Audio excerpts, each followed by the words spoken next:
ఏం చెప్పాలి, అదే కదా ఫైనల్గా ఆడియన్స్కి ఓకే రా మీ సోదంతా పక్కన పెట్టి సినిమాకి ఎందుకు రావాలి, మ్యాటర్ ఏంటి సినిమాలో చెప్పు అని ఫీల్ అవుతారనే ఉద్దేశంతో ఏం ఆలోచిస్తున్నప్పుడు చెప్పాల్సిన పాయింట్ నాకు అందింది ఏంటంటే, ఒక మెదక్ లాంటి ప్లేస్ నుంచి చదువుకొని అమెరికా లాంటి ప్లేస్కి వెళ్ళి అక్కడ కంఫర్టబుల్గా తన జాబ్ తను చేసుకుంటూ సినిమా మీద ప్యాషన్తో వెనక్కి వచ్చి ఒక సినిమా చేద్దామని ఫిక్స్ అయినప్పుడు మా డైరెక్టర్ మురళి ఒక సబ్జెక్ట్ ఎత్తుకున్నాడు. ఆ సబ్జెక్ట్ ఏంటి, దండోరా. దేని గురించి సినిమా అంటే, ఈరోజు ఈవెన్ ఇన్ 2025 కులం అనేది ఎంత భయంకరంగా బయట జనాల జీవితాలతో ఆడుకుంటుంది అనే పాయింట్ని తీసుకున్నాడు.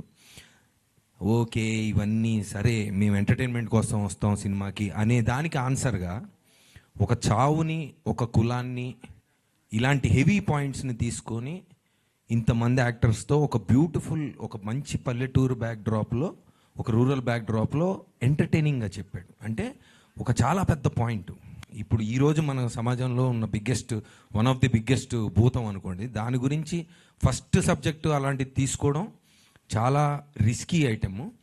ఆ రిస్క్ని ఎలా మిటిగేట్ చేశాడంటే చెప్పిన విధానం, అంటే సినిమా చూసిన విధానం. ఇప్పుడు మీరు ట్రీజర్లో ఎలాంటి ఎనర్జీ అయితే ఉందో అది సినిమాలో కూడా ఉంటుంది. అంటే ఇలాంటి చావు అనే పాయింట్ని, కులం అనే పాయింట్ని ఇలా చెప్పచ్చా అని కథ విన్న ఫస్ట్ రోజు నాకు అనిపించింది.